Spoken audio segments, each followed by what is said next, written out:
What if I told you that you could make your LEDs gently fade in and out, just like professional lighting effects?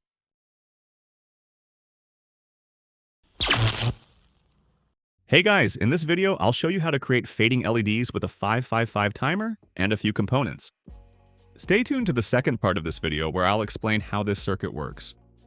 I've packed my favorite 555 timer projects into a free ebook. Yep, totally free.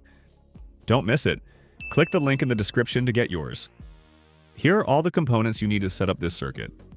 7 jumper wires, one 100 kilo ohm resistor, 3 470 ohm resistors, 3 LEDs, a 9-volt battery buckle connector, a 9-volt battery, one 555 timer IC, one BC547 transistor, one 10 microfarad capacitor, a breadboard to connect everything together.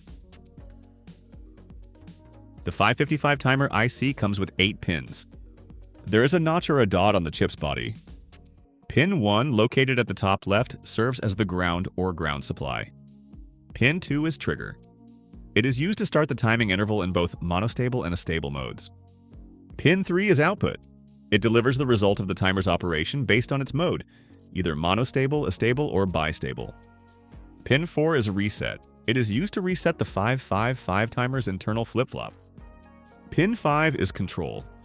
It allows you to control the threshold voltage levels that the internal comparators use to set and reset the flip-flop. Pin 6 is threshold. It monitors the voltage of the capacitor connected to the circuit. Pin 7 is discharge. It controls the charge and discharge cycle of the timing capacitor. Pin 8 is VCC. It is responsible for supplying the power to the IC. Let's set up the circuit step by step. Begin by positioning the 555 timer IC on the breadboard. The pins are numbered counterclockwise, starting from the top left corner. Refer to the later circuit diagram if you have questions about the circuit connections. Insert the 555 timer in the middle of the breadboard. A jumper wire connects pin 1 or ground to the negative rail. A jumper wire connects pin 8 or VCC to the positive rail. Use a jumper wire to connect pin 2 or trigger to pin 6 or threshold. Use a jumper wire to connect pin 4 or reset to pin 8 or VCC. Bend the ends of a 100 kilo ohm resistor. Insert a 100 kilo ohm resistor into pin 3 or output in pin 6 or threshold. Insert a 10 microfarad capacitor into pin 2 or trigger in the negative rail. The anode is in pin 2. Insert a jumper wire into pin 3 or output in a few rows below the 555. Insert a BC547 transistor into the breadboard.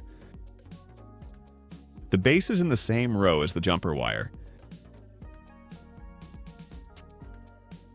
Insert a jumper wire into the same row as the base of the BC547 and the positive rail.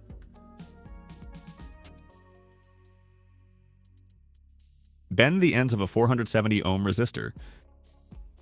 Insert a 470 ohm resistor into the emitter of the BC547 and a few rows below it.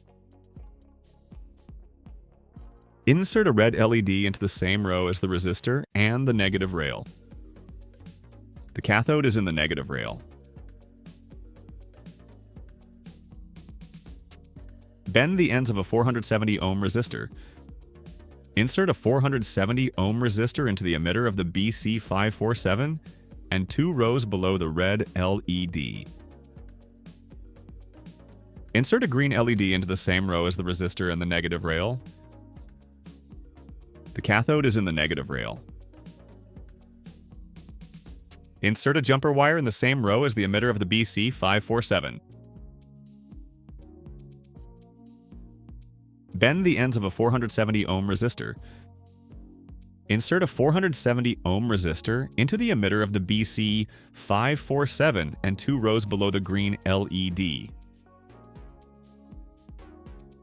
Insert a blue LED into the same row as the resistor and the negative rail.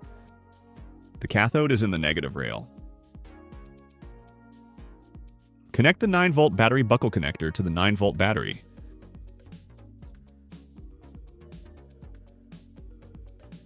It's time to connect the power supply. Insert the positive lead to the positive rail. Insert the negative lead to the negative rail. We have successfully completed the circuit.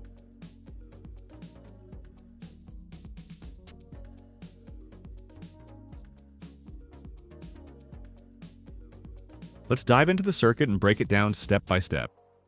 This circuit is a 555 timer fade-in, fade-out LED driver that uses the 555 in a stable mode to generate a slowly rising and falling voltage, which is then fed into a transistor to control the brightness of multiple LEDs.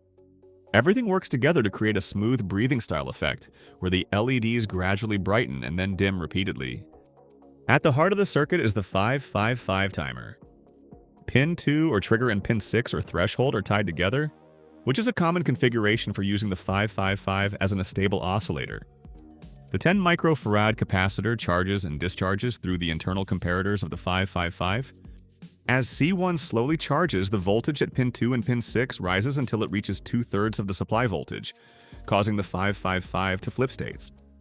This rising and falling voltage on C1 creates a smooth triangle-like waveform, which becomes the basis for the fading effect. The output from the 555 appears at pin 3, but instead of driving the LEDs directly, it goes through the 100 kilo ohm resistor into the base of a transistor. The transistor is used as a current amplifier because the 555 timer alone cannot safely drive multiple LEDs.